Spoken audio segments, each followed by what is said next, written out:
Are you a fan of the No Dishes podcast? Be sure to check out our Patreon, where you can find exclusive merch and perks, and join the Clean Plate Club, our Facebook group where you can connect with other fans of the No Dishes podcast, share your favorite moments from the most recent episodes, and submit questions for upcoming guests. Season 4 of the No Dishes podcast is brought to you by VisitBloomington.com. VisitBloomington.com is the best resource for restaurants and culinary information, special events, fun activities, places to stay, and more in our area. We share a similar mission here on the No Dishes podcast of highlighting local businesses and the people who make our community unique. We can't thank them enough for hopping on board. Check them out at visitbloomington.com to easily plan your next meal, visit, or night out on the town. Hey guys, welcome to Season 4 presented by Visit Bloomington of the No Dishes podcast. We're really excited to show you guys all this work we've been doing. We built this set. We brought in Garrett Portinga with Green Hat Media as our new producer and partner. Yeah. And we're just going to sit down with a lot of interesting restaurant folks, talk shop, and have a good time. Really excited about this week's episode. It's my neighbor from the Chocolate Mousse, the owner, chef, everything at Sofra Cafe, Naciye. Hey, say, honey, let's go out to eat. Relieve our culinary duties. With all these restaurants to sweep us off our feet, they're bound to turn us into foodies. No dishes, no dishes, no dishes. We'll have a bottle of wine, relax and have a good time. No dishes, no dishes.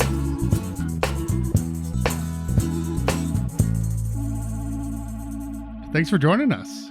You're welcome. Yeah, so I'm happy to be here with you. Yeah. It's we get to see each other all the time, obviously, Yes. being so close, and it was so weird since we're 200 feet away from each other. Yes. That the last time I saw you was at the Brown County store. Yes. Yeah.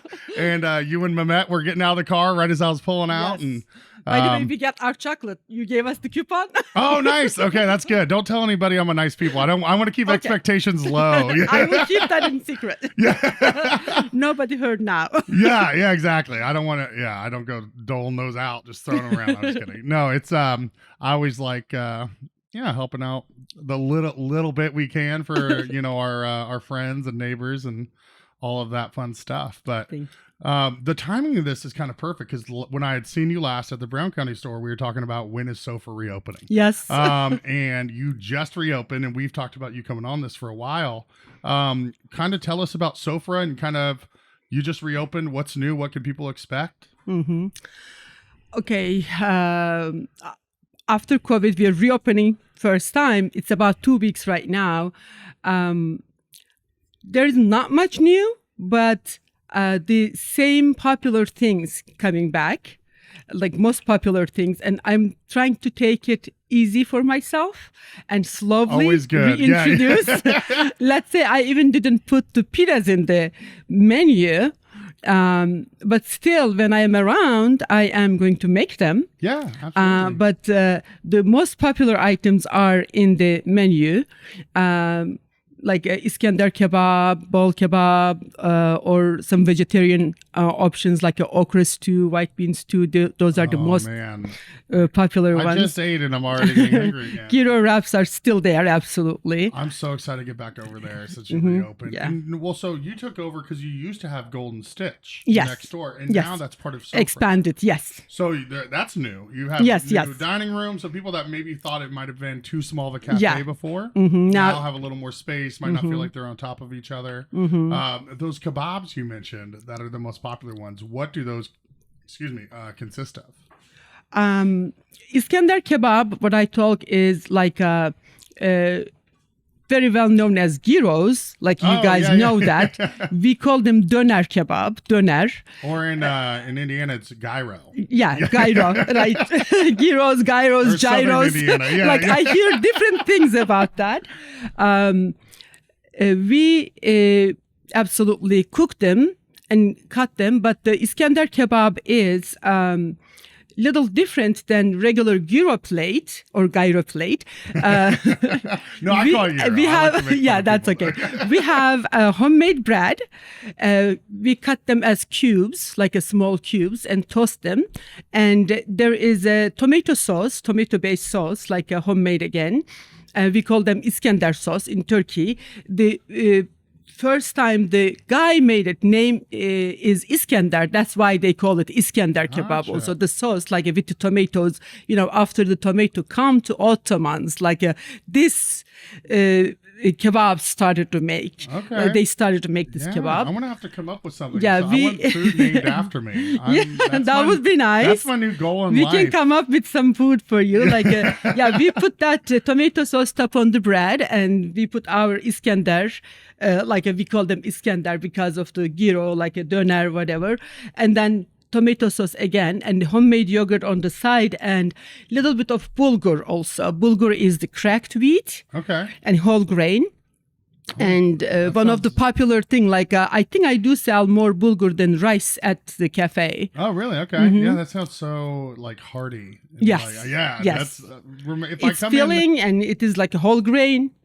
Excellent. Next time I come in, I'm just getting that. Yes, So absolutely. whenever You I are don't even gonna try order, that. I'll just, Okay, when I see you, I'll start preparing that. Perfect. I love it. Yeah, I'll try to get a hold of you before I come over, see if you need any ice cream, and we'll do a trade.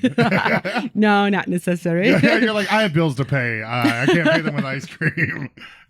So how did Sofra even start? How did you think? Because you already had Golden Stitch running. Yes. And so you're doing that. What made you think I want to get into the restaurant industry? Yeah, like a Golden Stitch was already 17 years when I tried to Wow. started to Sofra Cafe. I had no but idea. Even before this Golden Stitch, it was kind of my dream to open the Turkish. I don't want to say restaurant. I don't even want to say cafe. Like something very small. We have in Turkey almost like a street food, like a corner store, and the ladies make their little bakeries, pastries, they call it gözleme.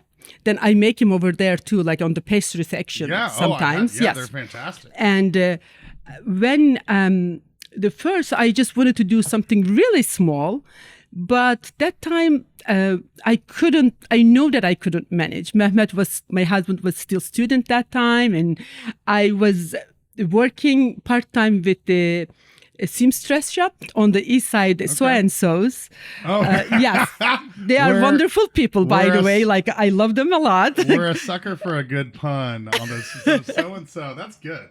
I need to bring that back. Yeah. If only I knew how to sew. Yeah, I was working with them, and I part-time started to work also in the evenings. Moroccan restaurant that used to be here, Princess Restaurant. How long you are in Bloomington? 12 years. I've never heard of Moroccan. Okay, 12 I years. know. He was gone already. We need a Moroccan Yeah, spot. right at Walnut. What was that?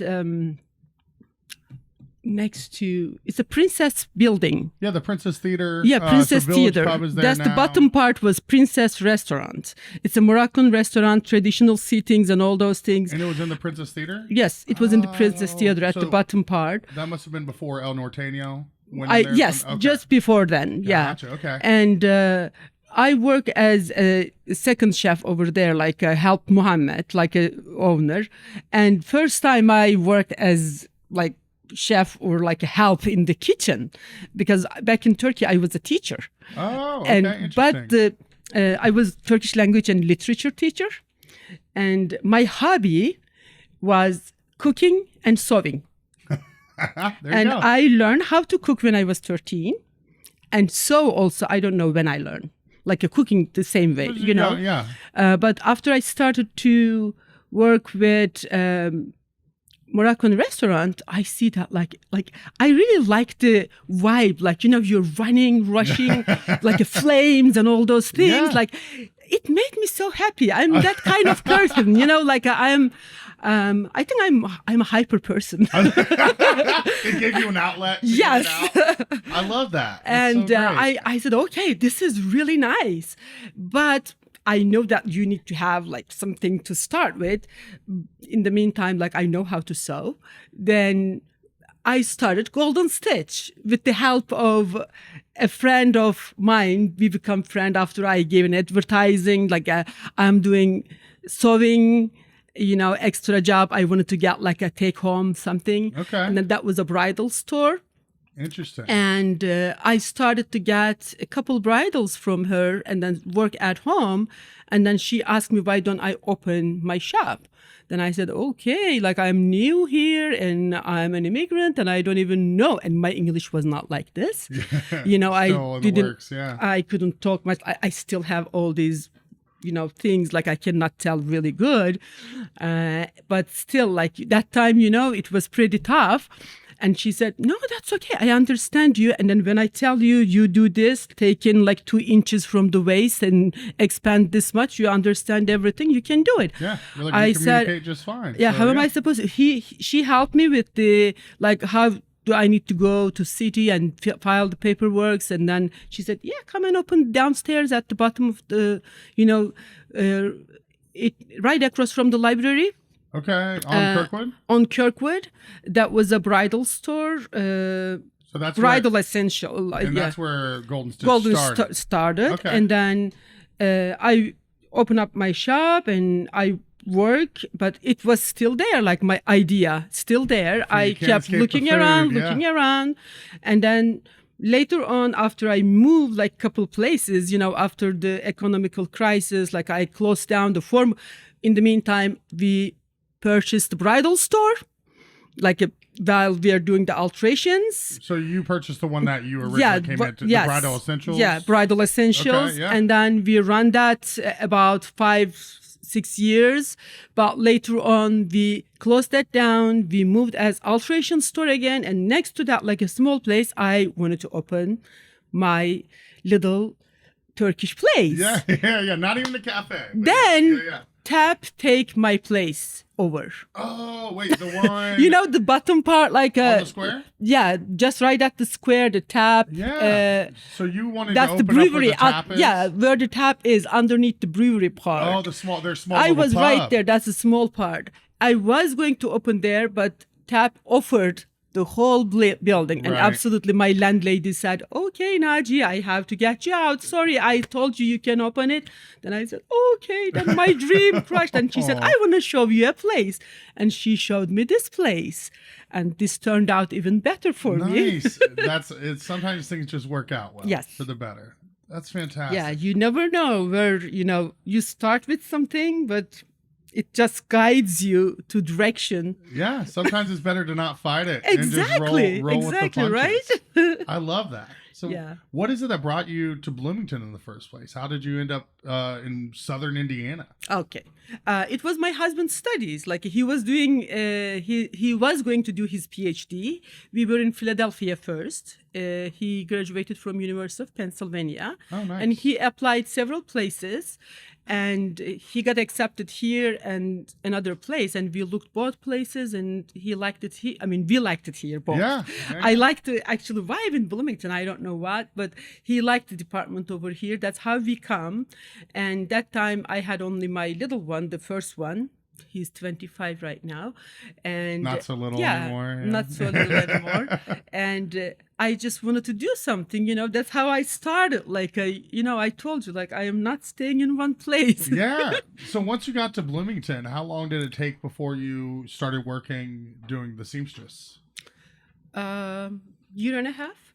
Okay. So you got pretty antsy pretty quick. Yeah. After we move over here, I just cut up little advertisings, like you can just pull out those little advertising. I put all the apartments, entrances and stuff. Yeah, absolutely. Where we were living on the east side, and one of my friends said, "Hey, like I know the seamstress shop. They are look. I give as an advertising, like I'm a seamstress, and if you need help, like call this number," and he directed me to so-and-so's, then how I started with them. And then a couple years later, I opened up my own shop. I love that. And then, so obviously you said Golden Stitch was open 17, 18 years? Yeah. Or has been? Before, yeah. And then before you opened Sofra or currently? let me see, total 18 years. And then it was during the last 2 years, like 1 year, I run it together. 2 years, like I run it together. Yeah, where you had both of them. I was just rushing both sides. Because how old's Sofra now? It's supposed to be 7, but I don't count. I don't count the time like we were close to after the COVID, you know? Man, but that's still a while. Man. Yeah.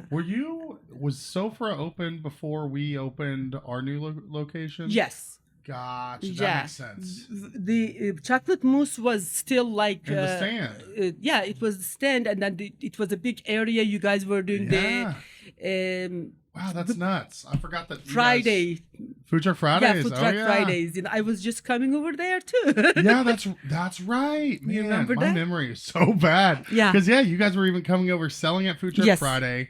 Because that was one where obviously we didn't want to open that up to too many non-food trucks. But you're our neighbor. Yeah. And we didn't want to feel like we were pulling sales away from you. Yeah.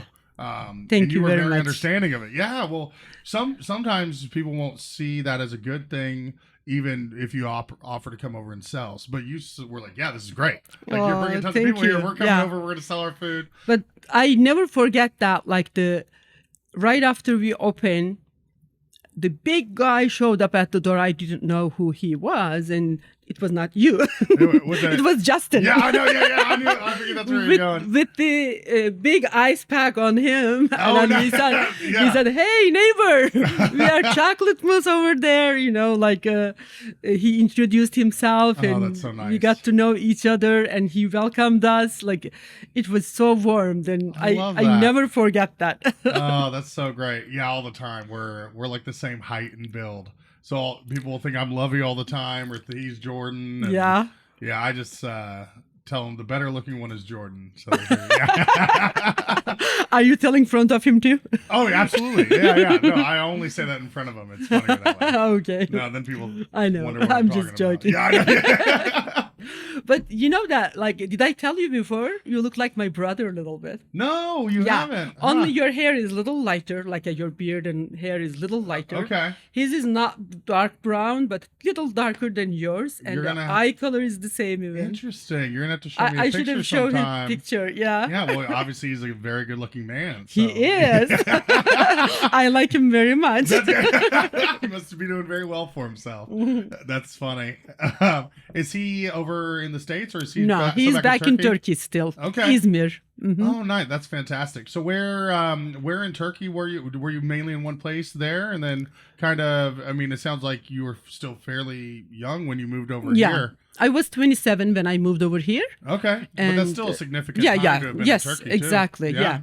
I was born in middle of the Anatolia, almost like Uşak, it called. The city, and when I was 6, we moved the big city. The Uşak was a small, and I was from a village, like a very small village. Okay. And that was no, other than elementary school, there was no school. And my father was in Germany.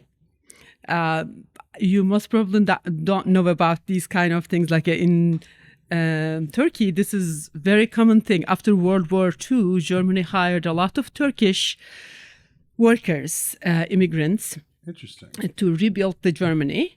And my dad was one of them.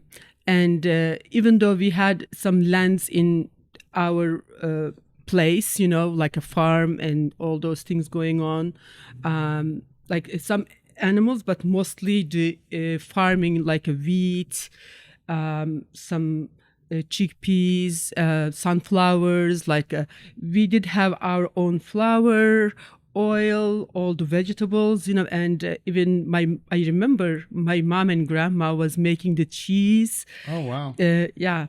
And it was so nice. But my dad decided to go, but my mom and grandma didn't want it to go.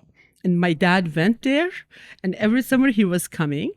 And we stayed there. But after my dad went to Germany, seeing that like people getting education, and then some of his friends moving their families to bigger cities for their kids' education, and he decided to go to Izmir and bought a place.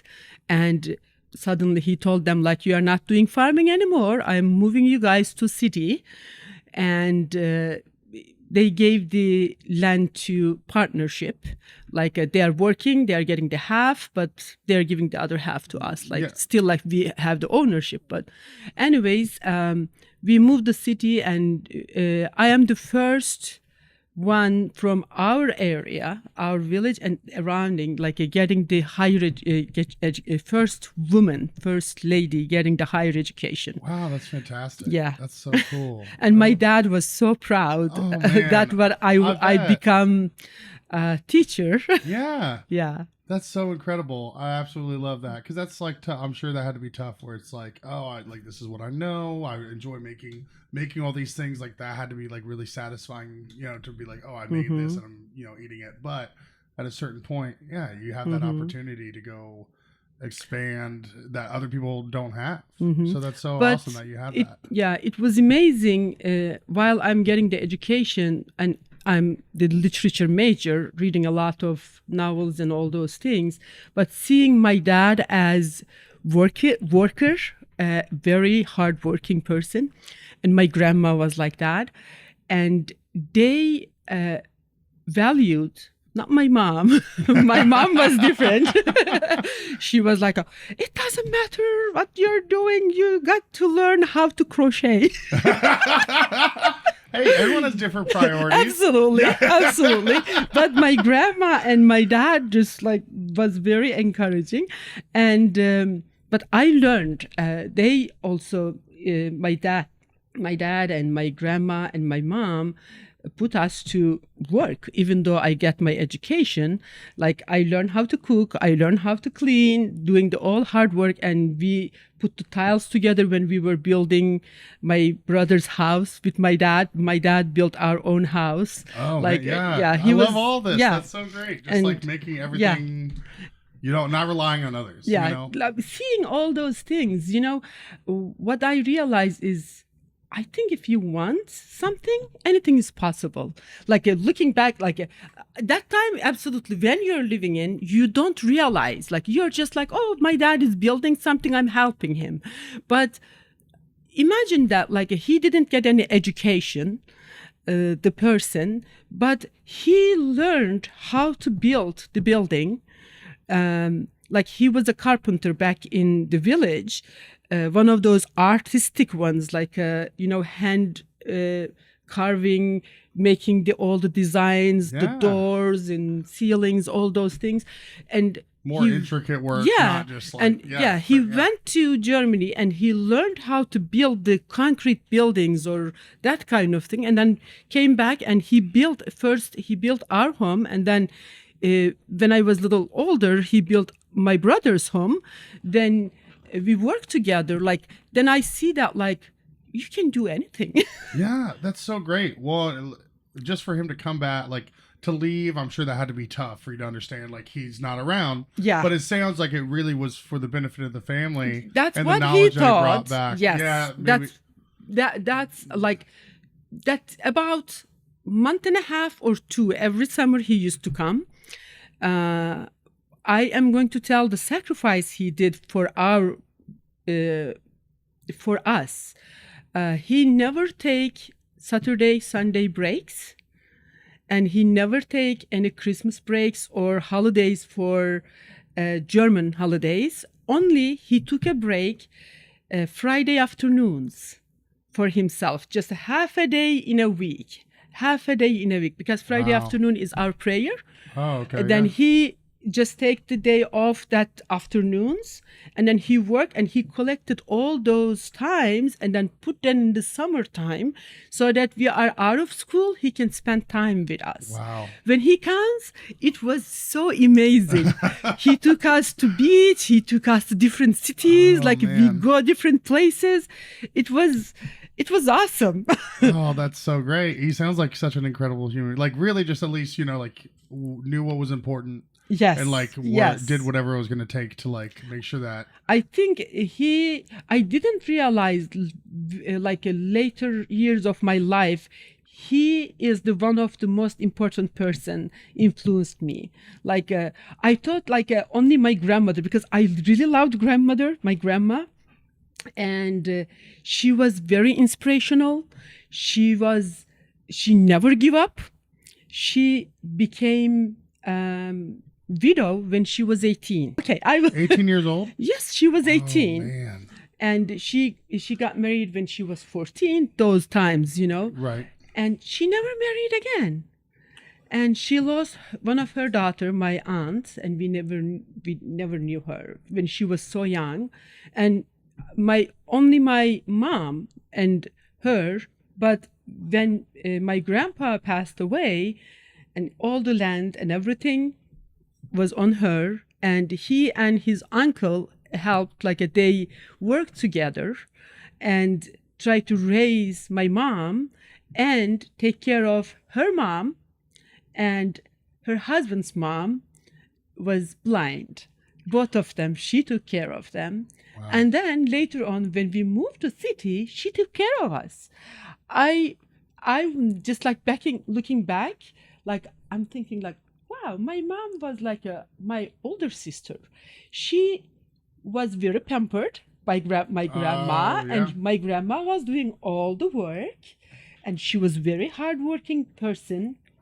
Whenever I come from the school, let's say, she was asking me, she never get education. She didn't know how to read and write.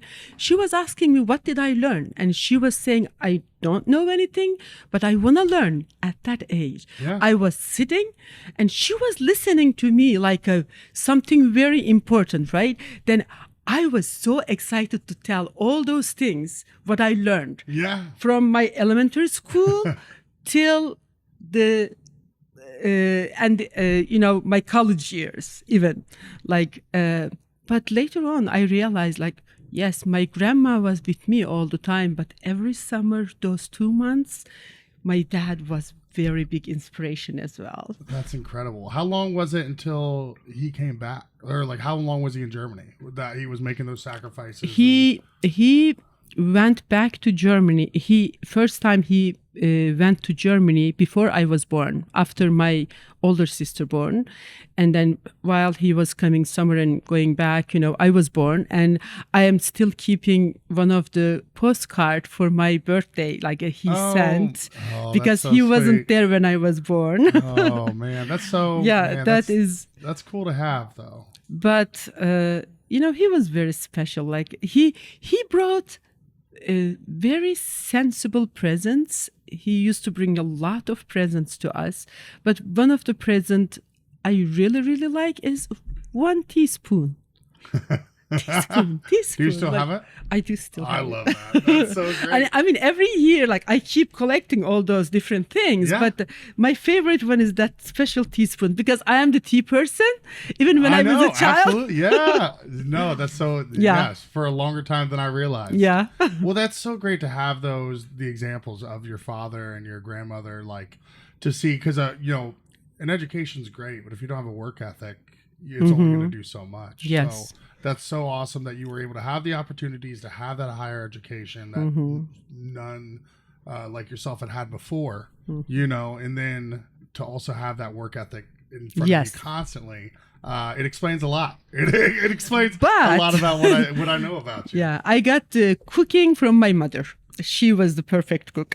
There you go. So everyone had a role. Yes, everyone had a role. That's funny when you get older and you have that perspective on your parents. Yes. You appreciate certain things they did for you. Exactly. Because you have you're grateful to kind of be who you are, and maybe some of those good things about you are because of mistakes they made. So it's weird looking back. Like you said, you're evaluating this, you might have been pampered and was more like an older sister.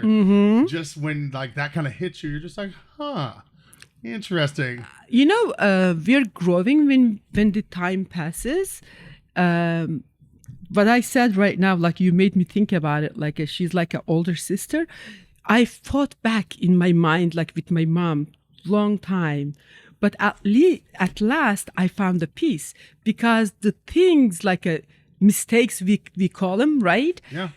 Those are necessary for me to become me, so that I can look at it and choose what I can do to do better for me and for my kids, or my friends or around me. Exactly. And that's one where, like, you know, and I'm very grateful for my parents and how I was raised in a lot of ways, but I've told them before that, like, I learned a lot from what I didn't want to do. I would see something that I didn't like or that made me like, oh, they're overreacting about this when you're really young and you're like, I don't want to be like that. Exactly. You know, and it's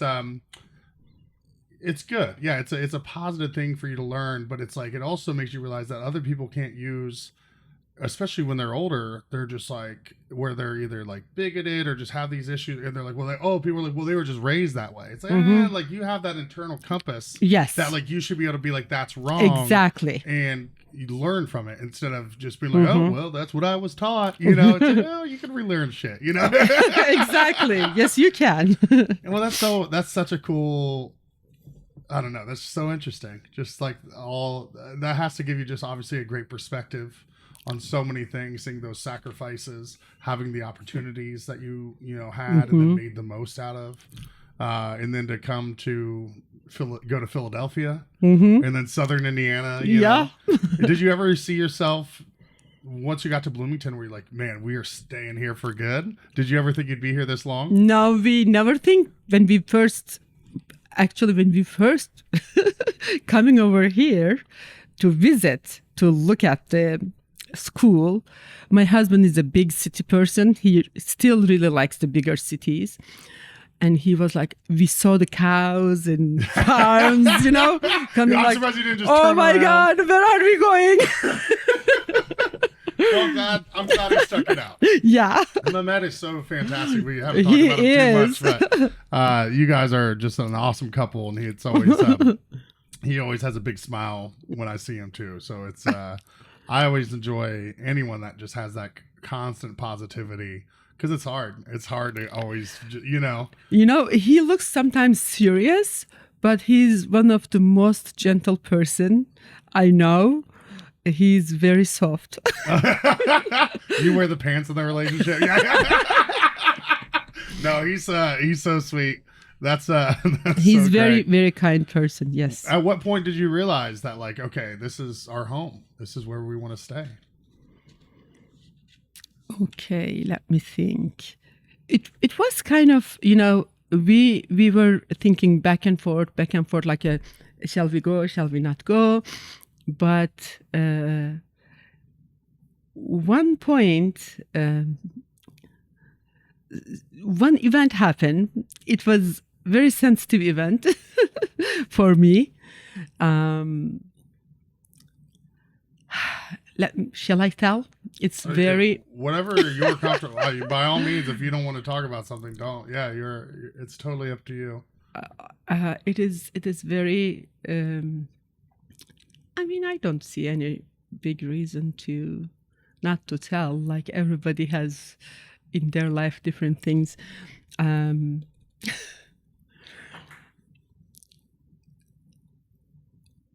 Let me put this way.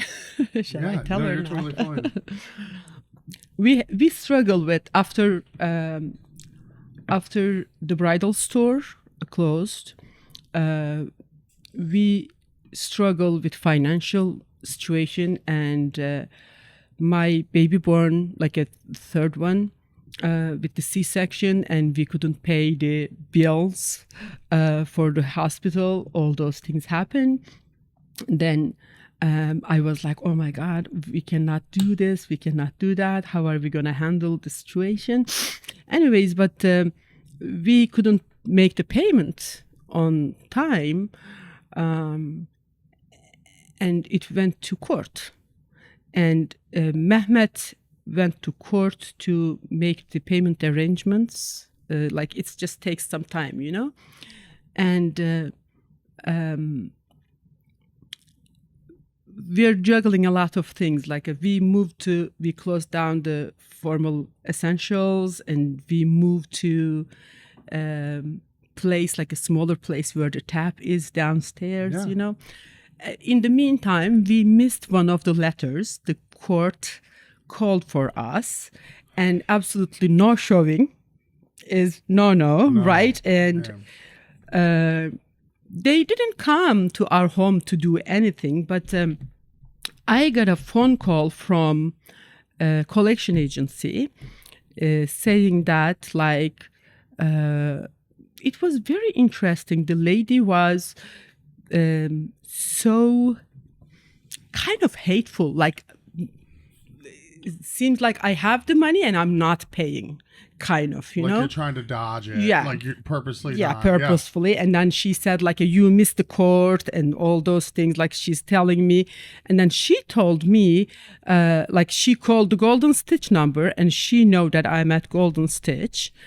And I said, yes, I am here. I never thought, like, what's going to happen. And then she said, you're going to pay for this, something like a very serious. And then she hung up on me.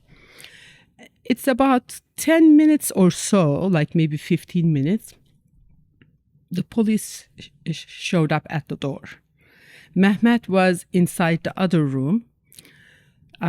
He was trying to arrange things for me.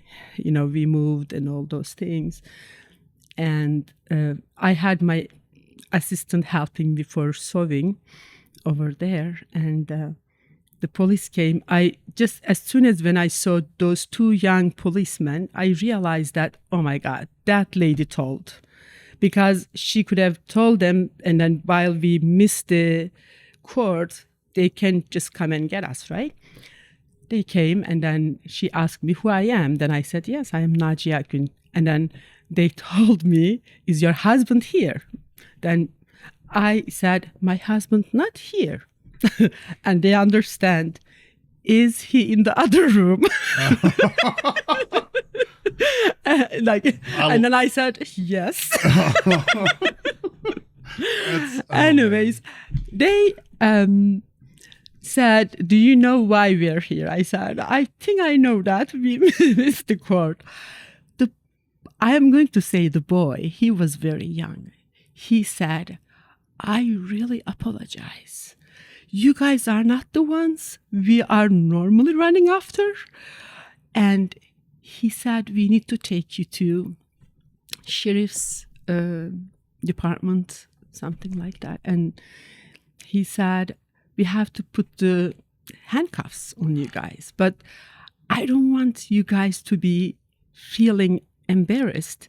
Then there's the alleyway. He said, and the other guy went to get my husband from the other room. He knew that already. And he also knew the situation. He already got that, like a nothing to be happen, you know, like they put on us like a $500 bail or something. Yeah. Then he got $500 to pay from a friend my bail. Okay, like he didn't tell me he was going to go and do that so that nothing is going to come after me. Anyways, and then they took both of us to alleyway without the handcuffs, and at the alley they handcuffed us. And in the meantime, when I was leaving, I told my assistant, like, call our friend Osman, like one of our friend. Yeah. He can help us. And then she said, yes, don't worry. And then we went, like, go into the car, and then just one street, the sheriff's. Oh, I know. Yeah, just right. This is the Fifth Street, passing the second, yeah, Sixth you don't Street, even have to leave the alley. That alley would go just directly to the. Man. We passed the 6th Street and then parked at the 7th Street, and then went to sheriff's office, and you know they did ask questions. They did all the paperwork. But the thing is, everybody was so kind. When they took my husband first to do all the paperwork, we were waiting outside, and we started to talk with those two young boys, young sheriff officers. He was in Iraq, and he met with the Turkish people, he said, like, and we are talking, he said, I am so uncomfortable. I'm going to uncuff your hands. Oh. And then I just sat over there. And then we go inside. All of them was so kind. And they decided to, they were going to take my picture from the sideways, from the front, you know, but I have to take off my headscarf, right? The ear's supposed to show.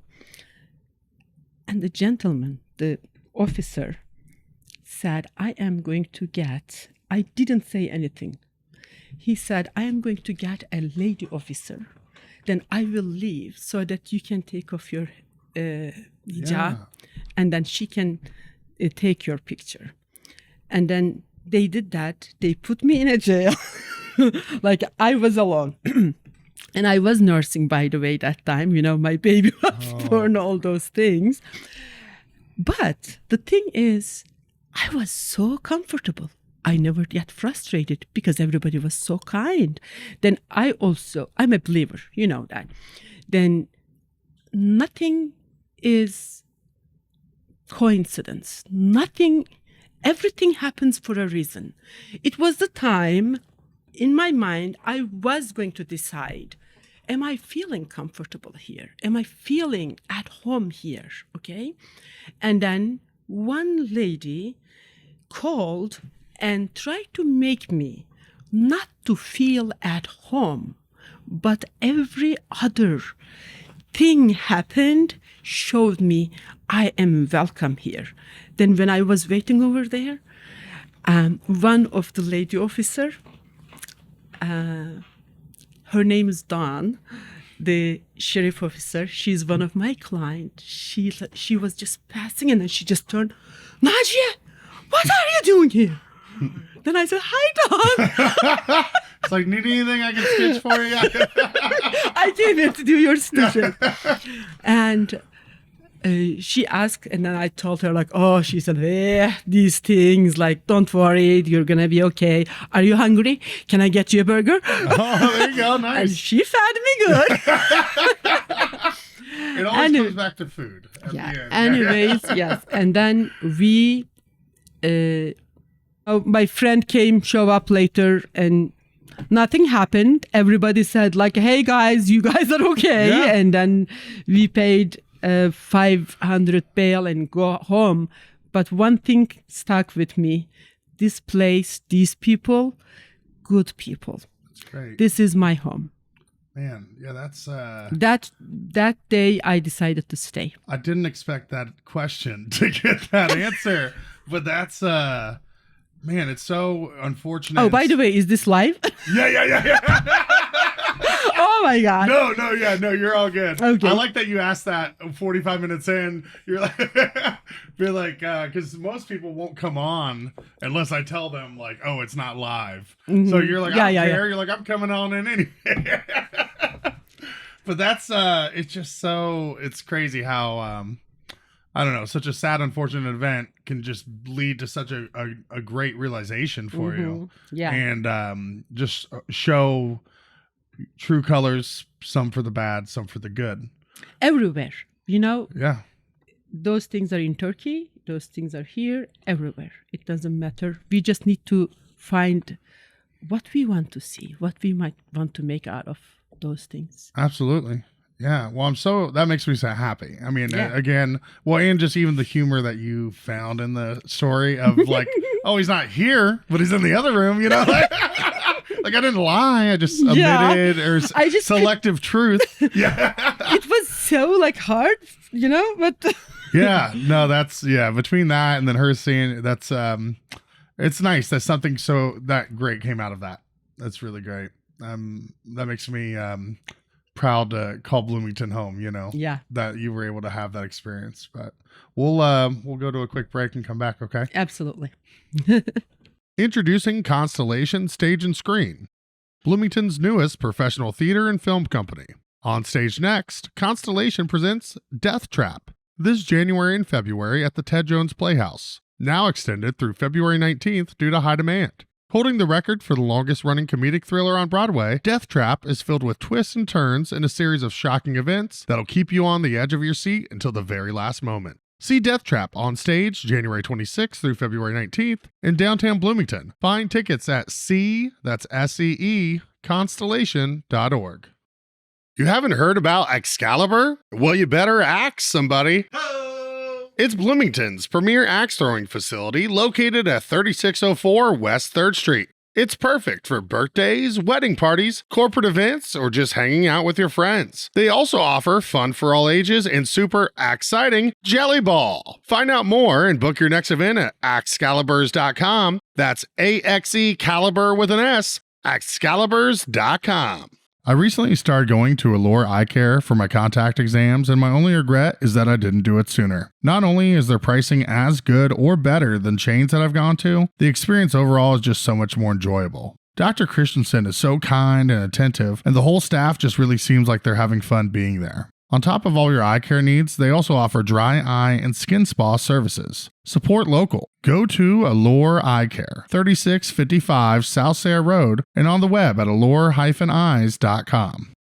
Did you know the Chocolate Mousse has a second Bloomington location? Located next to Buffalo's on Indiana Avenue, not only can you find our famous homemade ice cream, but we also have a full coffee menu featuring locally roasted Brown County coffee and delicious vegan and gluten-free treats from our friends at Rainbow Bakery. Skip the line and order ahead at moosebtown.com 7 days a week. Open early at 8 a.m. Monday through Friday. It's the perfect early morning stop, midday pick-me-up, or late-night snack. All right, we're back with Naciye from Sofra Cafe. I loved hearing your story, and I feel like we only got probably a fraction of it. I feel like you have to have just so many interesting things that is already could tell that you've just been through, lived, endured, that have just kind of made you who you are today, which is. Everybody always speaks so highly of you and your food, and I feel like you're such a interesting person that we haven't even talked about food. Yes, which I'm not mad about the food. Yes. I'm not mad about it at all. It's a good thing. Normally, I'm spending the whole first half just talking about steak, mashed potatoes. Yes. Yeah. Oh, it's good. It's nice to mix it up a little bit. So, do you and Mehmet get much of a chance to go out and eat at other restaurants in town? Yeah, sometimes. Yeah, what do you have any any go-tos, any favorites? Yeah, in town, last night, let's say we went to IHOP. Oh, nice. Kids like that chicken, over there, and my husband likes the French toast. There you go. With strawberries. I actually went recently to IHOP, and it was the best because I have to have a sweet and a savory. Yeah. And it was late, there wasn't too many local places open. Wanted some breakfast food. I wish B-Town Diner was 24/7, but they're not. So anyway, my buddy and I go over to IHOP, and I got so excited. They have a menu item called the Split Decision. So it gives you eggs, bacon, ham, 2 pancakes, and a French toast. Ooh, and I'm like, sweet, yes, exactly. Because I'm always debating, do I want pancakes? Do I want French toast? Yeah. And so that French toast was this thick. It was really good. Yeah. I know, again, we're all about supporting local, but every now and then you got to go dive into a chain and just appreciate it sometimes for what it is. Yeah. That's good. And we went several times to India Garden, Taste of India. We like little spicy things, I think, and my husband cooks really good chicken biryani at home. Does he do any of the stuff at Sofra or just No, we don't do that Sofra because Sofra is Turkish cuisine. I know, yeah. Well, I didn't know. Does he help with any of the cooking at Sofra? Oh, he helps that. Oh, that's great. If it is not, let's say we are doing we are serving at IU right now. Yeah. For sometimes lunch or dinner at the book market and IMU. And he was the one, until recently, I got the new help. He was the one preparing all the chicken and everything and the salads. Well, that's great. He really liked to do that kind of stuff. But he's busy with his writing right now. What is it? What is he writing? Is that something you can talk about?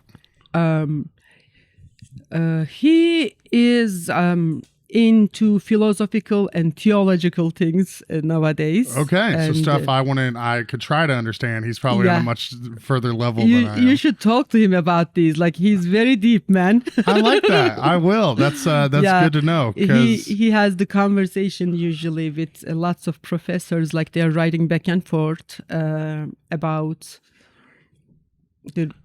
sometimes religion, sometimes what is this world going through, but just all the different debates and trying to figure out why things are the way they are, and interesting. That's good. I'm glad to know. They are planning to publish a book soon, hopefully. Oh, nice. Fantastic. Well, whenever he does, we'll have him come on here and we'll make it somehow about food. We can do that. So he can talk about the book. Yeah. So I'm glad you brought that up. I wanted to talk about that you go and serve at the Union and the book market. Yes. How did that happen? How often do you do it? What are you typically serving? And just how's that been for you? It was maybe 3-4 years right now, but it hit a little bigger during the COVID because they needed like a steady person. I think restaurants to going over there. It's called Globe, and they are local international restaurants. They take some days lunch, some days dinners. Like we are just sharing the schedule, Yeah. And do you know some of the other ones that do it? Is That's still one? That's still there, and Taste of India there. India Garden, no, not India Garden. Lotus Garden? Yes. Yeah. Okay. Yeah. They are there. I forgot. Oh, BV's Tamales. There, oh, I think. Okay. I didn't know because I've had BV's at the Blooming Foods parking lot, but I've never. I didn't know she was set up for IU too. She was doing over there. I didn't check for this semester. We just recently started, but right now we are doing lunch over there. Tuesdays and Wednesdays. Tuesdays at the Book Market. Wednesdays at IMU. Okay. And Book dinner, Market, for those that don't know, is in the basement of Wells Library. Yes. We used to have a chocolate mousse in there. Yes. And Friday night at IMU dinner. Oh, that's got to be a good one. Yeah. We are serving gyro plate. Yeah. And oven baked herb chicken, chickpeas stew. Everything goes with rice, salad, and the classics. Classics. And we did add like hummus and revani, the sweet over there. Like the students likes it a lot. I bet. I mean, how could they not? If they don't, they have terrible taste. I've had your food. Yeah. I totally forgot that you brought me hummus. So when you just mentioned hummus, I'm like, oh yeah, I've got something to eat after this. It's like, okay, we're gonna wrap this up so I can go eat hummus. That's great. No, that's I really appreciate it. That was super sweet of you to bring that along. Are you in obviously you must feel okay with your staffing situation to be able to still do there and then be reopening Sofra now? Yes. That's great. We're trying our best to. That's always the hardest. Yes, that's why slowly. That's why we decided to close down Mondays and Tuesdays. Yeah. So that we can handle how. Well, and that's good. Manage. Yeah, you don't want to overextend yourself. Exactly. Give yourself some time to rest, and still take care of those obligations. Well, I don't want to call them obligations. Those opportunities. And during the week, also we are closed between 3 to 5:30. So that we can rest. That's good. Because we don't have much workers, I don't want to overdo myself. Yeah. And my health, well, and you need time to kind of prep up, get everything ready to go for a good dinner, because you don't want to stay open for those in between times and not be prepared for dinner and give people the experience they want. So that's smart. You're doing that. You could tell.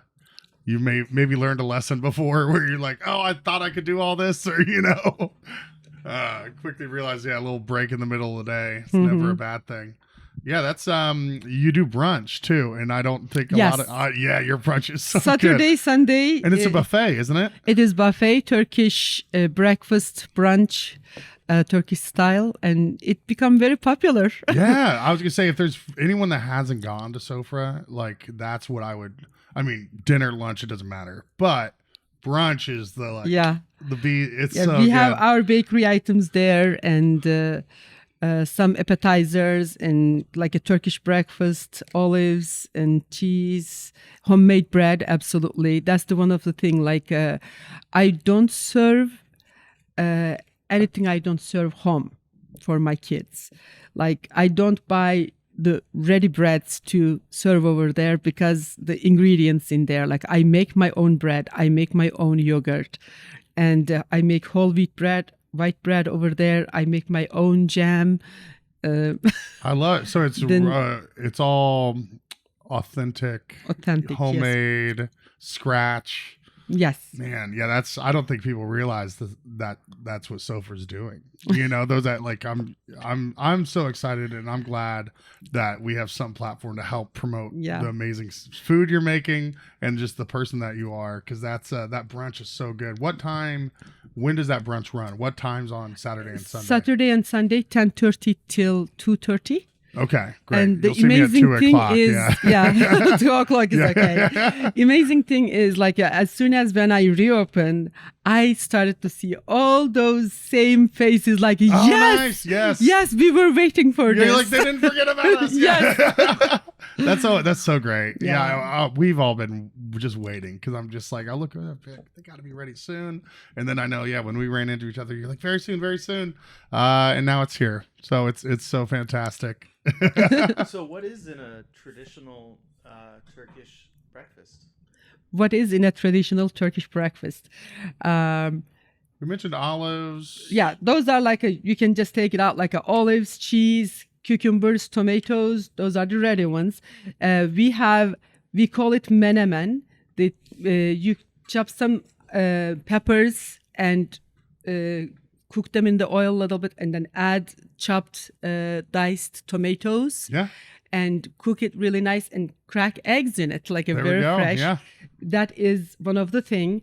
And then ground beef egg and spinach egg. You can try different things, like let's say zucchini fries sometimes, and even soup. One of the traditional thing I told you, like, I'm from village. One of the thing, like, you can start the day with soup, and I put red lentil soup on the brunch red buffet lentil soup. as well. What are some of the And- baked goods that and- you typically have out there? Or Yeah, sorry to cut you off. spinach and feta pastries, like börek we call them, or spinach rolls. I make them for the buffet, or we call it pishi, fried dough. You can eat with the jam as sweet, or you can eat with your olives and cheese. Those I make it. And there's another one.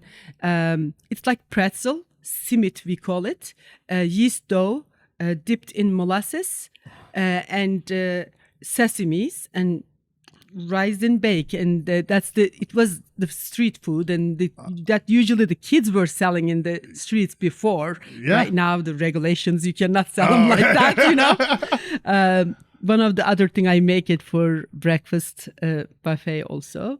I don't think I've seen. I'm gonna have to. I'm such a sucker for molasses.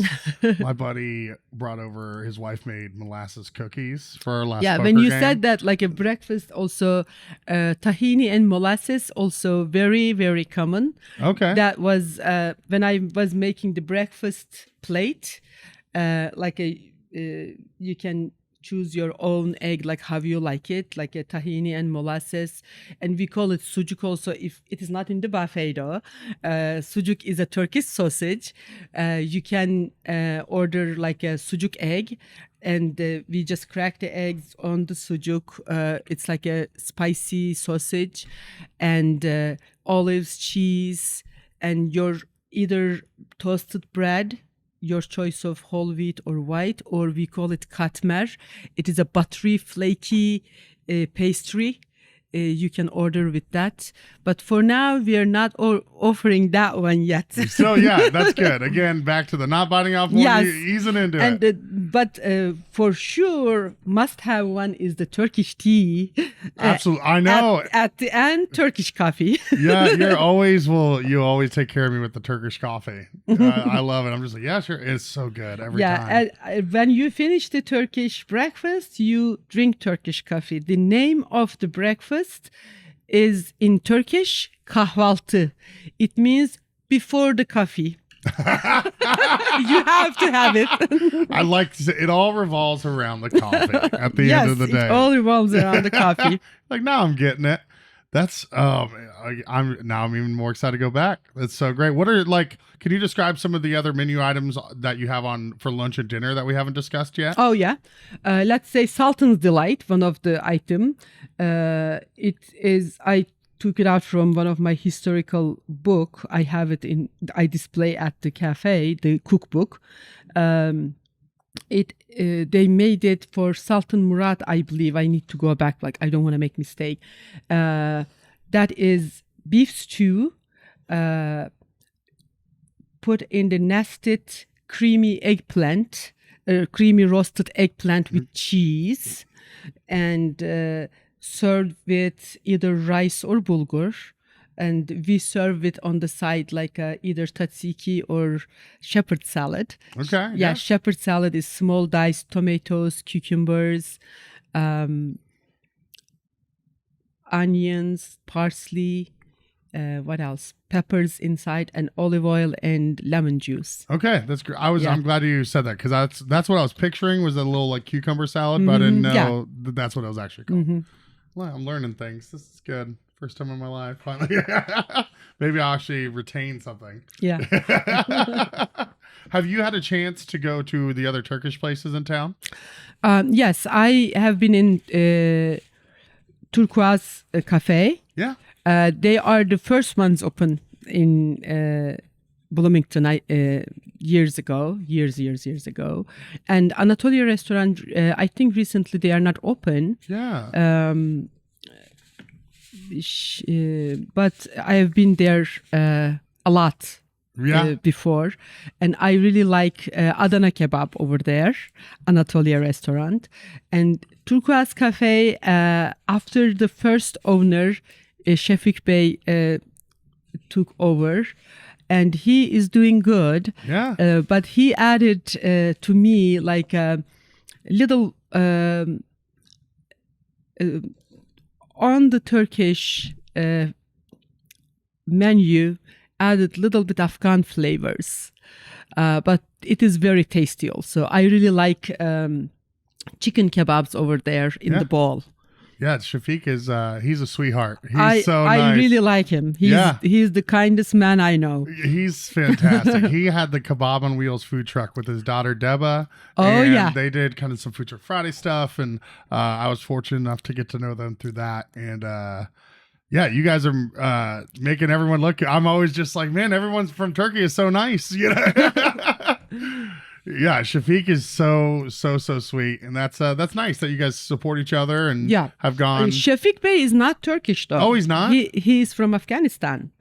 But the first owner, Metin, was the one who built was Turkish. Gotcha, That's why that was the name is turquoise. Like a turquoise color comes from Turks also. You know, gotcha, yeah, the absolutely. blue, yeah. Well, now I feel foolish. Don't worry. Like, it's a long time, right? I know, yeah. Well, I haven't. Yeah, actually, I don't think I've ran into Shafiq for a couple of years, but I'm glad to know he's done well. I need to go back over there and see him. He's doing great. And like, then I really like him a lot. Like, and his wife is so sweet, and I know his daughter.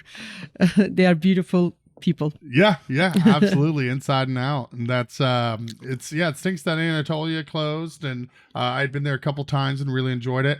But hopefully people that missed that come find you, you know, and know what you guys are doing over there, because you know I feel like maybe on 4th Street, you know, people might know more about Sofra.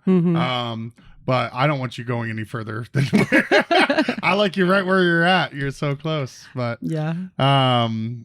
hopefully that turns as a good thing where, again, people discover Sofra and realize that there's still some fantastic Turkish food. It wasn't just Anatolia that they can get. We have been doing something where we have questions submitted and the mailman brings them by. It looks like we have some mail. Would you mind checking the mail for us? Absolutely. Let's see.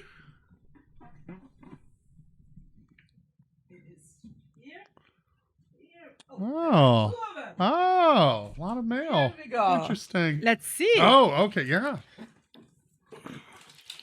All right. Oh, what are the odds? Timmy from Terre Haute. He just keeps sending them in. He must be our #1 fan. Timmy, classic Timmy Terre Haute. Says, what is your favorite dessert to eat and favorite dessert to make? Okay. Thanks, Timmy. What is my favorite dessert to eat? Unfortunately, I cannot eat sugary desserts anymore. But I make my own autoimmune. How can I say that? I'm diagnosed with autoimmune problem. Then I can make my sweets with molasses or dates or maple syrup or with honey. Yeah, those are all great. Yeah, I options. make some sweets. Date is one of the thing. I make the date balls to eat for myself. I really like it. But before this, I really like is very simple halwa. I'm not making that in cafe, but from time to time, like some Fridays, I make it and not sell it, just give it away. Oh, nice. Yeah, that halwa is very simple with, we call it irmik, semolina, sugar, water or milk. You can choose whichever you want, but it's the way like how you put absolutely butter without butter. What do you typically like to use though, of the water or the milk? I use water instead of milk usually because that's how my childhood tastes. Yeah, there you go. Hey, You know what? How you grow up, like that is better for you. You know, well, like that's the what's best version of that. best version. And then you gotta fry that semolina at a certain color, and then the smell started to come up, and you add the sugar and water, but you are not supposed to add all the sugar first. And after it just simmer down everything and add the sugar later and fluff it up. That's how like it just fluffs up and a really nice taste comes with that. That's how I learned from my mother. Oh man, I love. So it's that's it's the one. technique. Yeah. But what I like to make is baklava. It's so good. The one usually we make it with the phyllo dough. That makes it a lot easier, absolutely. While I'm the main person over there doing everything, it doesn't leave me much time to do the real original baklava. In the beginning, I was doing it, but later on, I realized I cannot catch up with that. I used to roll out my own phyllo dough. Oh man, That's the thing I really like, actually, like touching the dough, making, I really enjoy still to making my bread, and making pides, like the dough, like you give the energy and it gives the energy back to you. oh I Like love if that you so touch much. it, That's you so know, great. it makes you feel so good. And all my kids, like when I was making things at home, like all those years we are in United States, I make my own bread because when I read at the labels on the breads, like on the aisles, like, oh my God, I cannot feed my family with this. And even before we married, with Mehmet was here a year and a half in Philadelphia, he was making his own bread too. Oh, match made in heaven. Is that when you knew he was the one? And he told me like, oh, I can make you bread. Like I said, okay. I didn't tell him I know all those things. We were going out and doing all those Super things. impressed. Yeah. And then, okay. And he showed me how to do it. And then later I said, okay, can I roll out the baklava for you? You're just playing dumb the whole time, and they're like, "Let me show you how to do this." Yes. Oh, that's so great. I love that. So, do you make better bread than he does? I do. Yeah. But the thing is, it is so amazing. I think with the life, we are not supposed to leave our sense of awe. If I am saying wrong, correct me, okay? Like A-W. Yeah. Awe. Or AWE. Yes. Yeah. Right? I'm Yes. picking up what you're putting Yes. down. Absolutely. Yeah. Like when I make the bread, it rises and put it in the oven. I every time peek, every time check. And when it comes out, I am the first time how I feel. It was so amazing to me. I feel every time the same way. Like, and I take that bread at home. If Mehmet is still at the cafe, I still do that. Like, take that tray and then tell him, look at this. Isn't that awesome? It's so gorgeous. Then it makes me so happy. Oh man, Then we should do this kind of thing. Like, I know, man. I've never heard anybody talk about something so much like that, like made me so happy for that. Like the way you talk about bread is how like I wish I had that feeling about anything. And I feel like I'm missing out on life because you're just like, this sounds so incredible. That is, for me, Just like it's a bread, but for you, maybe something else. For my daughter, whenever she draws something, she just brings it and show it to us. Like, and it's amazing. I love that. Man, that's you need to have a baking show because that's like I'm so like invested. Let's do that. Yes, we're doing it. I need a cameraman behind there we go. Yes. And then I'll just be there to eat. You can eat and you can talk. Okay. Like, okay. You can teach me. I will. We can call it All You Need. Hey. There we go. I love it. That's good. That's why you have a mic. It's for that. Just twice per show. That's right. Yeah, that's it. You hit your quota now. Shut up. I'm just kidding. Actually, yesterday we call it pacha, like a yeast dough with milk and butter. Absolutely. Butter. You're good. My youngest one say like my immigrant mom. And she tells me she loves my accent. No, yeah. How could you not? I'm okay with that. And yesterday we were making pacha filled with feta cheese and parsley for my friend's son's birthday. And she said she doesn't know how to make it. She wants to learn, and she came to cafe. We did it together. We were close, just making for her, right? And then I show her how to do it. Like I told her, just play, just enjoy, just touch, like. And then she said, "Oh my God, I'm doing it." And then she hooked now? Everybody can, I love it. She can do it. Well, I mean, we would make everybody can do sugar cookies and stuff and and I actually one of my favorite things. I loved making French toast. It's so funny because this all started.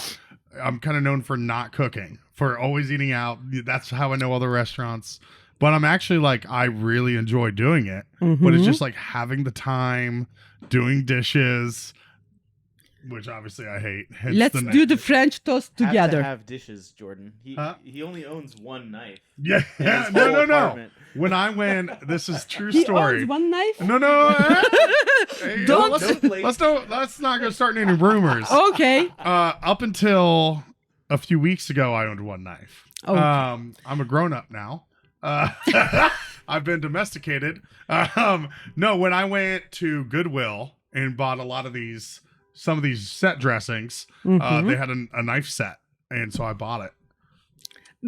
I think that's the story. I have a knife set plus the one big knife. Would you like me to say congratulations? Yes, I would like a physical pat on the back, please. Mehmet is the knife crazy. Ask him. He can give, I think, at least 15 knives we have at home. He chooses everything. Does he have like nice ones that like fold out, like he doesn't do that. He is so impatient. They are chef knives, but we have a drawer. He just shuffled everything that there. Works. I like it. He's not at home. It's not a professional kitchen. Yeah, it's his house. Why should he? Yeah. For real though, we're doing that. All you need coming soon. Okay. All right, let's see what else we got here. This is Samantha in Fort Wayne. Interesting. Not even Bloomington people. They're so interested in the Bloomington food scene. Thanks for watching, Samantha. Favorite food your mother made for you as a child?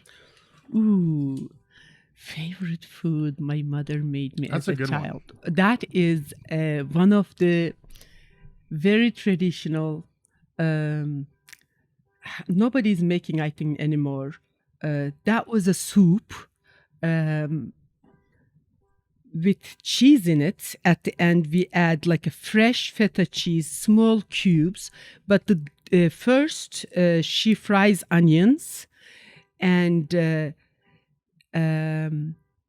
add butter in it and boiling water, like adding boiling water. Yeah. It's like a pasta. Okay. But the dough is, how can I say, like she was making the flour, kind of making dough, but she was making with her hands like a rolling, very small, tiny, floury rolls. Almost like a gnocchi, like Yeah. little. Okay. Little tiny. Like pasta? Yeah, pastas, Yeah. little tiny pastas, but still floury. She was just rolling, and then she was just putting in the boiling water with that onions and butter and stuff, and that other, the floury things like makes it a little thicker. Yeah. And just add salt, nothing. It's very simple. And then at the end, like when it cooks a little bit, it doesn't take too long.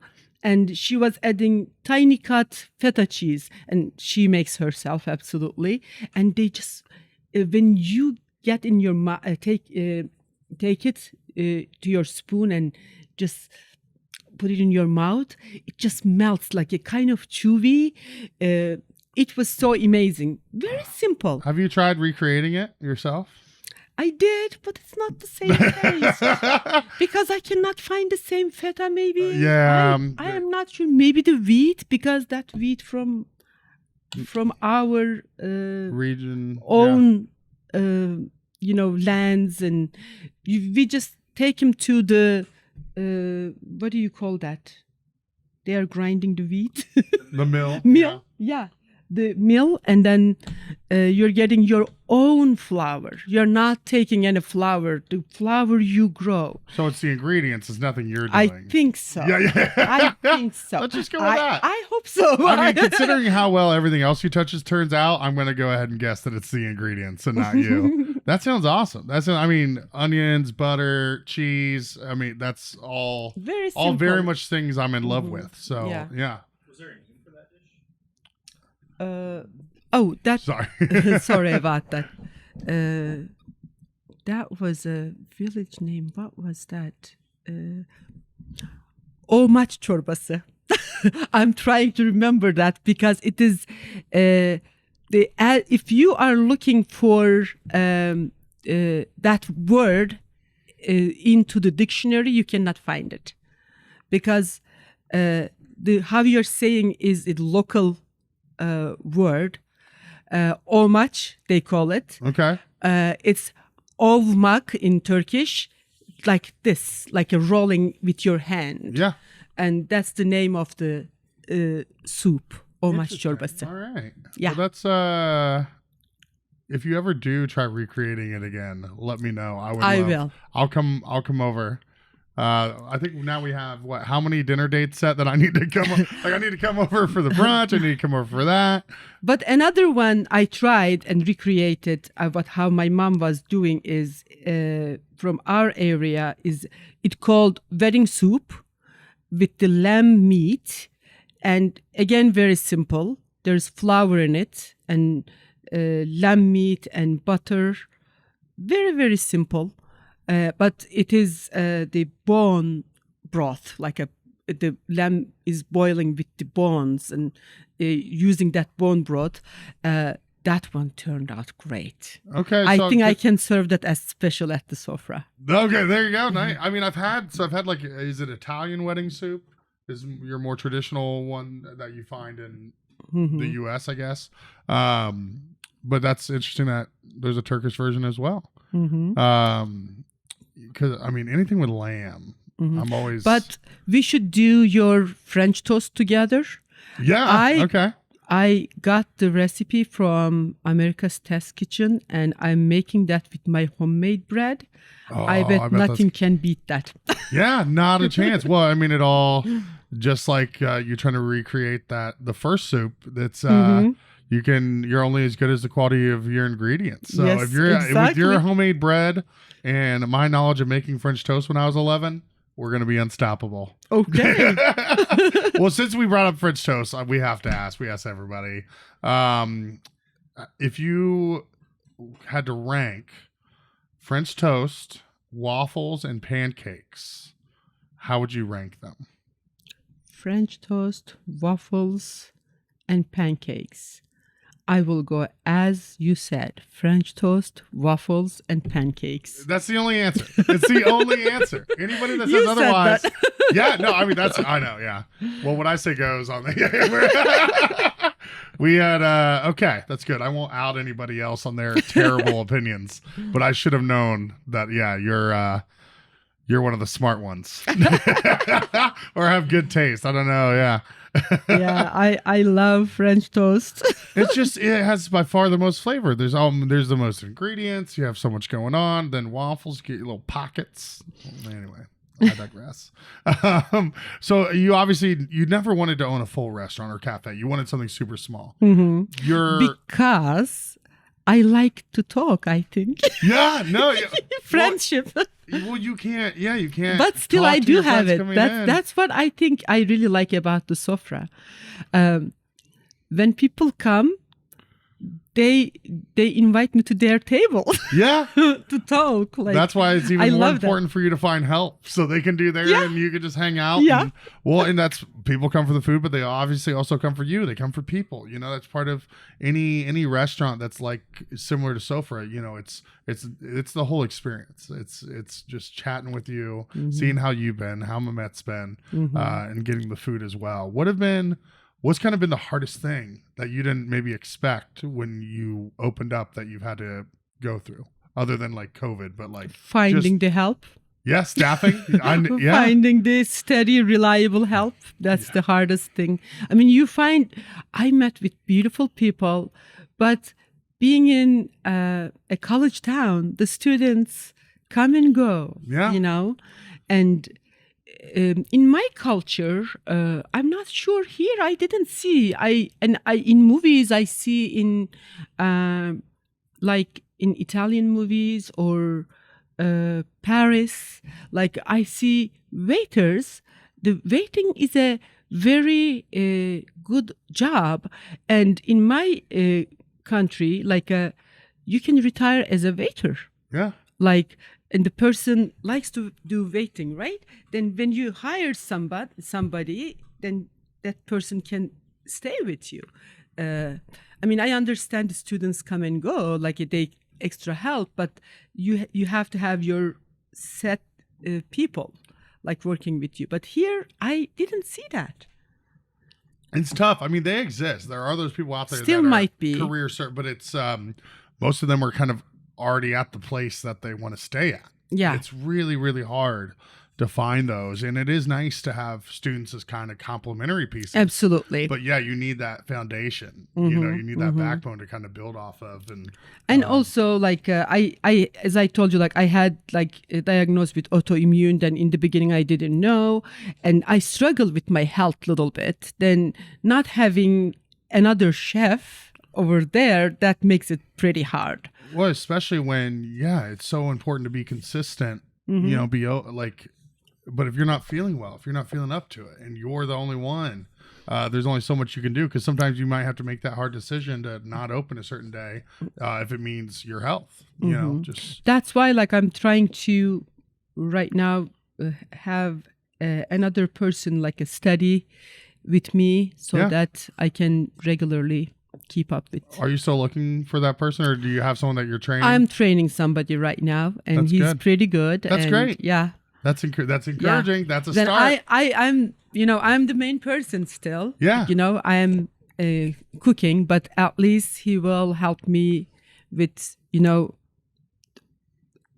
if I am not there, he can know like how to serve things, and then at least like basic things he can create. Well, you can't be there all the time. So yeah, you need, it's tough. You got to like let the baby birds one of spread their the- wings and fly sometimes. It's hard because sometimes you learn by doing, Yeah. you know, and they can only learn so much while you're there. And eventually it's like, okay, I'm just going to have trust that you're going to handle it. And when you do come into a problem, that you're going to figure it out and learn from that. Yes. You know, are you still hiring for other positions? Are you still looking for help, or are you guys pretty well set? I think I might need extra help still, like especially with the IU. Yeah, being with those there, events. you know, some hours I still need extra help. Great. Well, go apply at Sofra. Well, hey, you might as well use it. I mean, especially too after chatting with you, I don't know who wouldn't want to come work for you. You know what I mean? Thank you. They're probably sitting here like, that is someone I want to work alongside for, and I'm eat some delicious food while you're at it too. One of the many perks, I'm sure. Yeah, absolutely. We are family there, Yeah. It is very important for me to treat each other very well and as family. And the person I'm trying to train, he doesn't eat much. Like I say, now it's an order. You should sit down and eat. Well, you can hire me. You won't have that problem. Yeah. Come on. I'll eat all the profits. Yeah. What kind of going full circle here? What made you decide to close Golden Stitch and expand Sofra over? Again, with my health little bit. In the beginning, I was thinking I knew that I was going to expand Sofra. To me, anything you imagine can happen. Your belief is very important. And when I first was thinking to open the Sofra, every time, some people say, hey, it's not possible. You cannot do that. That's Did that just kind of get you? Yeah. And I believed. And I knew that I had to start small.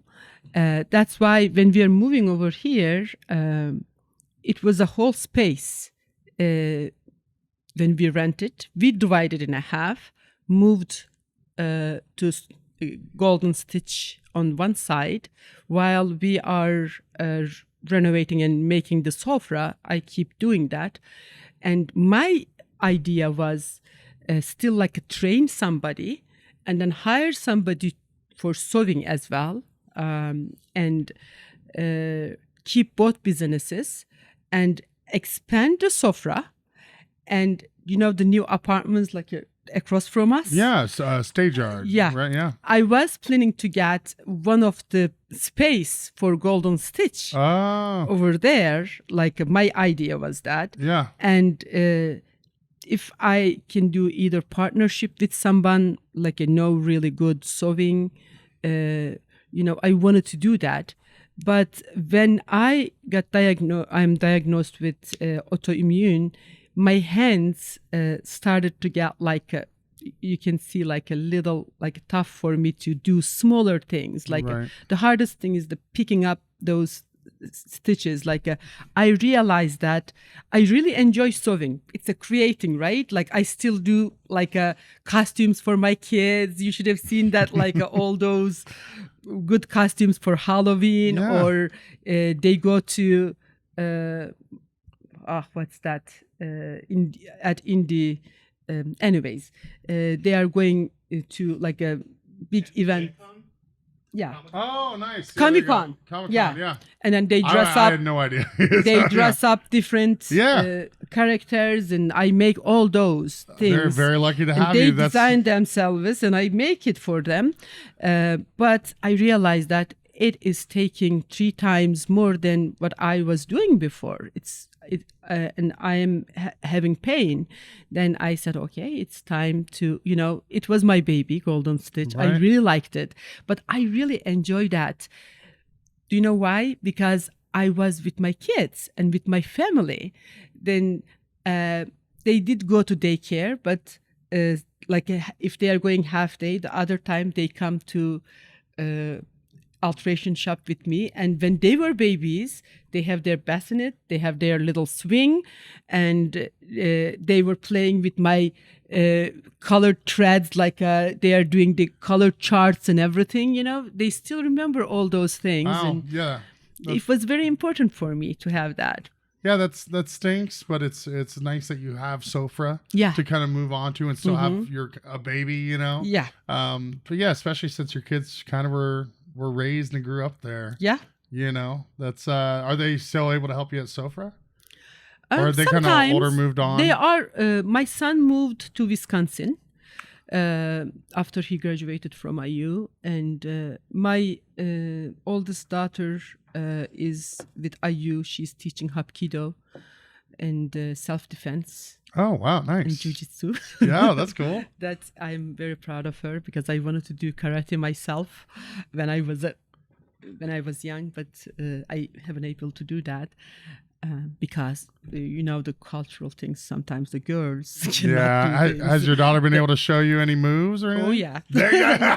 And Like, she's absolutely, teaching yeah. the other ones too. I mean, I got later on when I become a teacher, I got my yellow belt, but later Oh. on I moved over here. So you had it even before then. Okay. Yeah, I So can- you showed your daughter a few things first. Yeah. Yeah. That's why, like, I encouraged them, like, do this. I started to tell my son first, and started to tell each of them, and then one of them got that. Finally it took. Yeah. Yeah.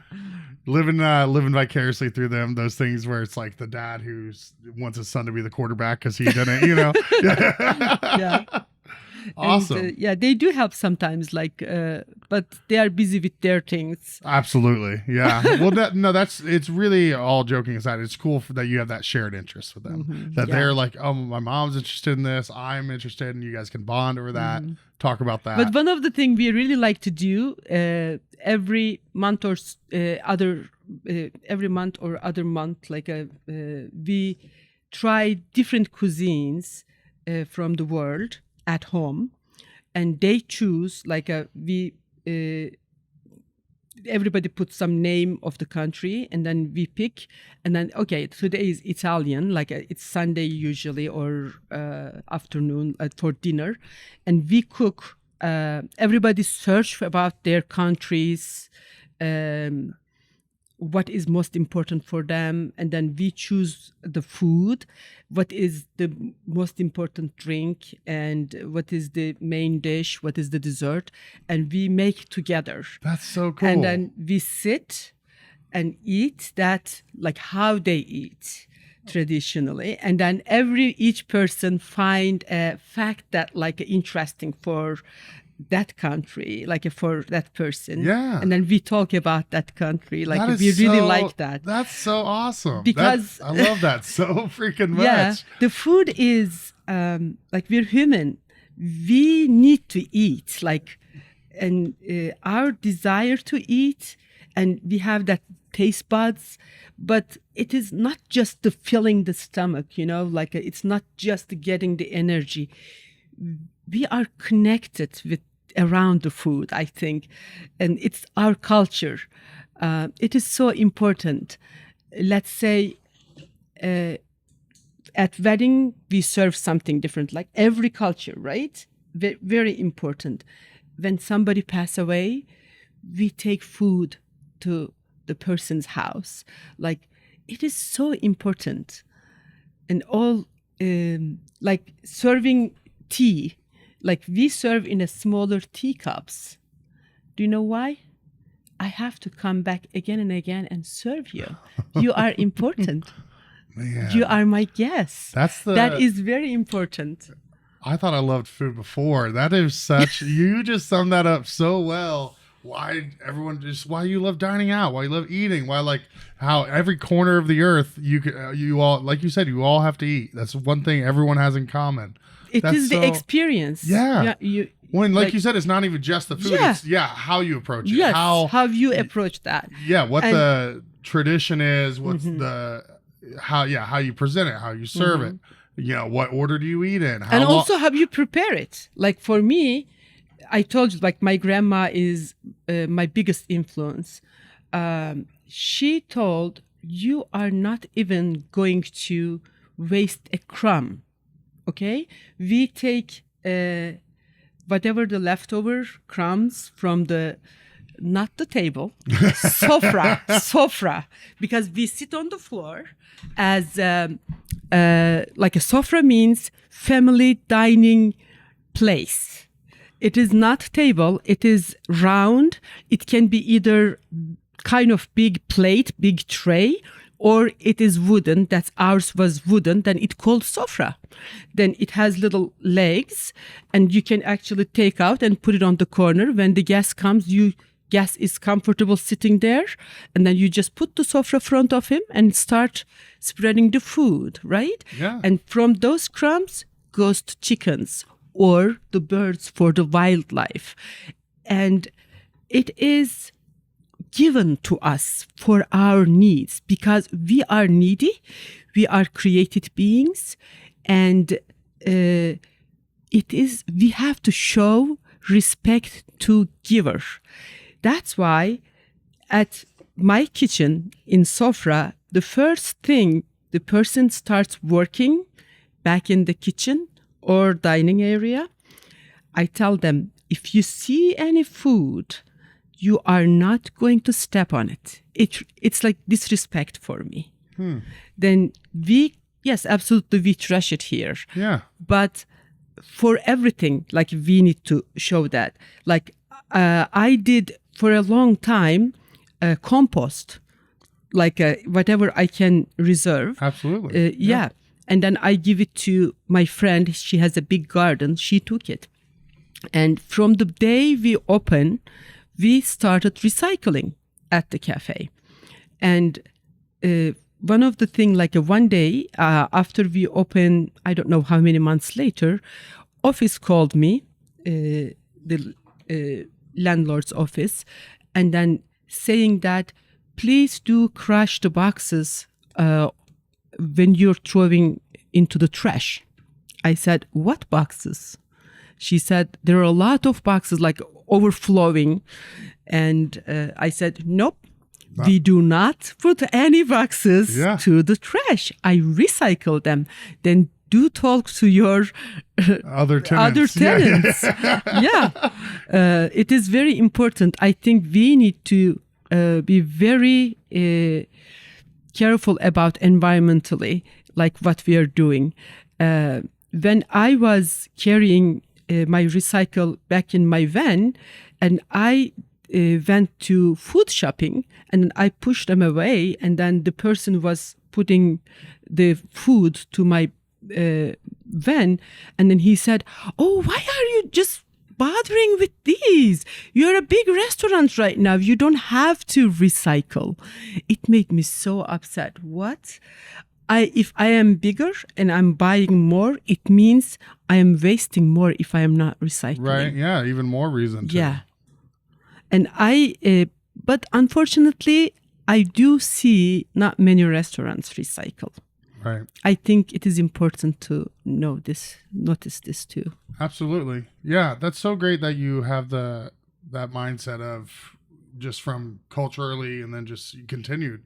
Just that sense of personal responsibility and that this might not be good for us, but nature, wildlife, the ground, it's just, I don't know. I love your perspective on so many things. It's so cool. I love it's I could sit here and I could just sit here and listen to you talk about food and I don't know. It's so fascinating.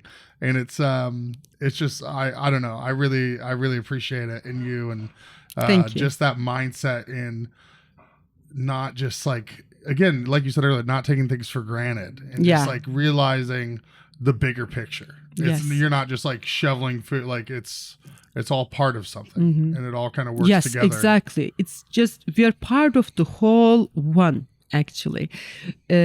My major is literature, but from very young, I really like poetry and read a lot of stories. One of the poets I really, really like is Yunus Emre from 13th century mystic, the same century from Rumi. It's the same mystic understanding, and we are part of the one. And it affected me from my childhood, and my grandma was like that also, I think, even though she wasn't literate, her understanding was the same.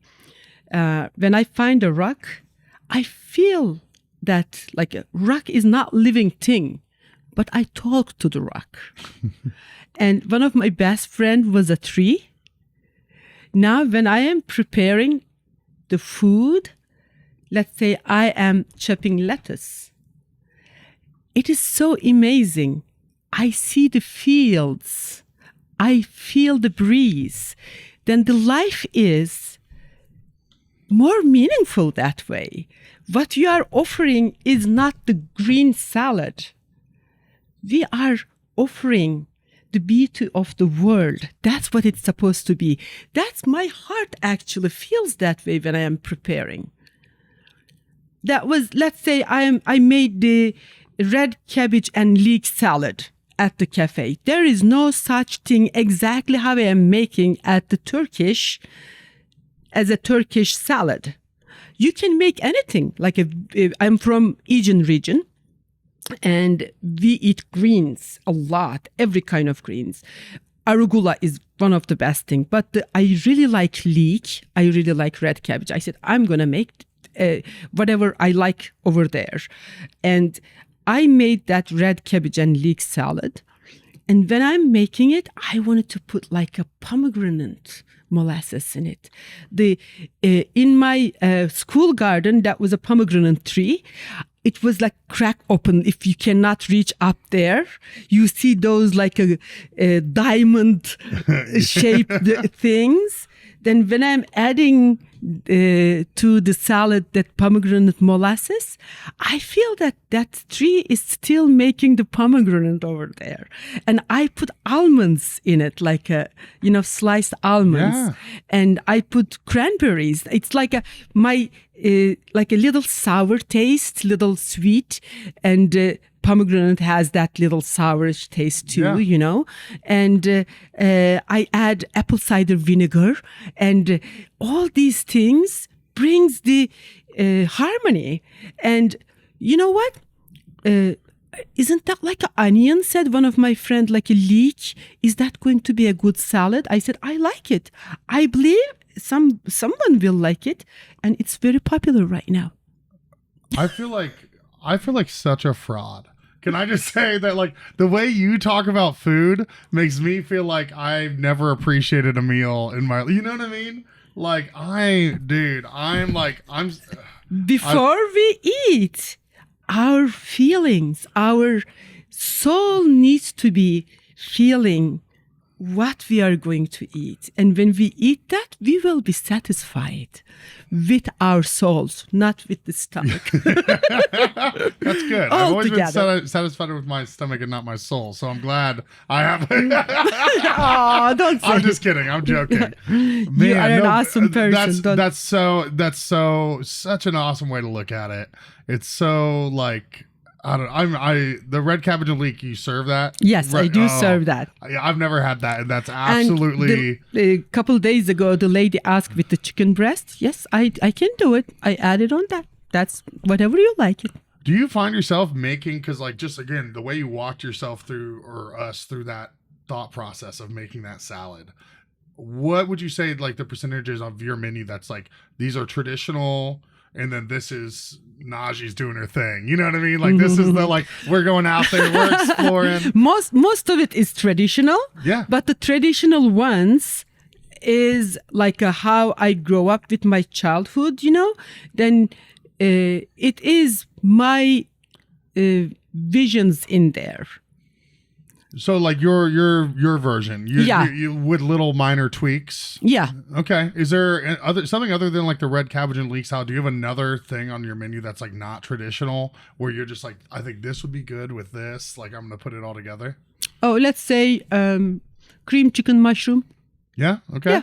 And that's like, not traditional. It's not traditional, but I really like mushroom, and we used to collect mushrooms with my grandma. Different types of mushrooms, and we raise our own chickens. And whenever a guest comes to our house, my grandma goes, because my father is not around, she kills a chicken, and my mom cleans it, and we cook it, and whatever we have, like you find, I don't know the name of the English name of that, like a long mushrooms, there are like this tall, big mushrooms, some of them. Yeah. If you have those, you can have them. Like, just add it in the water and then boil them and then shred them together and then serve them together. That was no cream in it. But I said, okay, I really like the cream. Add it in there. Did you say you shredded the mushroom? No, shred the chicken. Okay, when you boil that. I was like, I've never had. Okay, interesting. Yeah, all right, that makes more sense. That makes a lot more sense. Another very, very simple. I don't do that at the cafe, but when you boil the chicken and shred them very tender, and then just toss them with a little bit oil and salt. And that is so delicious from my childhood. Just that in and of itself. Sometimes Just itself. Just so And then simple, yeah. that boiled juice with the bones and everything, just pour it over the toasted bread. Yum. You don't need anything else. You don't even need a rice. Yeah. Sometimes the best things are just so super simple. Like, And I'd imagine your homemade bread with your homemade jam Yeah. is probably one of the best things that, Yeah. because I'm trying to recall if when I've been there, if I've done bread and jam, I'm always going straight to like the meat and the, the eggs, and I'm missing out on stuff by keeping my blinders on. So I appreciate you helping me take those off and realize how much. Another thing, let's say I made the sweet cheese. Sweet cheese. Yeah. Like I added the cream and cream cheese and one other cheese. I forgot the name of it. But ricotta cheese, yes. And You're like 3 for 3. It's today. like a topping. He is good. I know. We need to switch seats. And add little secret ingredients in it and love. And it's really yum with the homemade bread, and put that little sweet cheese and then dash of jam on it. It's so good. Ricotta's my favorite. It's so good. Just the mouthfeel of it is so perfect. Like, I love it on pizza. I love it like in a Danish. Like, I don't know. It's so multi-purpose. All right. Well, I've got a laundry list of stuff to get at Sofra now. I think my next 10 food reviews are going to be from Sofra. Is there anything else you wanted to just share with anybody before we wrap up? Anything I'm out. You've got. So, I mean, I feel like we could keep going for hours. Just talking about different food dishes. It's a really nice talk. Thank you. I've enjoyed it so much. I just want to make sure there wasn't anything we missed that you wanted to get out there while we were together. But you've really, really conveyed your passion, and it's so cool to listen to and to watch. And I appreciate your perspective, your hard work, your like. But we should do that cook show. All you need. I love it. That's good. We'll absolutely do it. Well, thank you so much. You're Naciye. welcome. Thank you for coming, and I look forward to coming over to see you soon and chat. And if you could just do what you just did while I eat, and tell me, that'll be worth 10 times the menu price alone. I was just sitting. I'm still in awe. Anyway, thank you so much. Thanks for inviting me. Of course. And nice to see you. Yeah, you as always. Thanks for joining us in the latest episode of the No Dishes podcast. Do you like what you heard? Be sure to write a review, rate us, subscribe, like, whatever it is that you do to show your support. We really appreciate it. Until next time, be sure to keep those hands dry.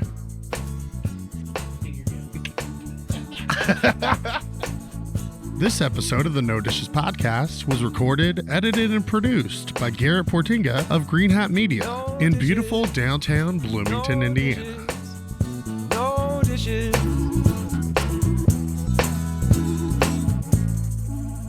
Season 4 of the No Dishes podcast is brought to you by VisitBloomington.com. VisitBloomington.com is the best resource for restaurants and culinary information, special events, fun activities, places to stay, and more in our area. We share a similar mission here on the No Dishes podcast of highlighting local businesses and the people who make our community unique. We can't thank them enough for hopping on board. Check them out at visitbloomington.com to easily plan your next meal, visit, or night out on the town. No Dishes Media.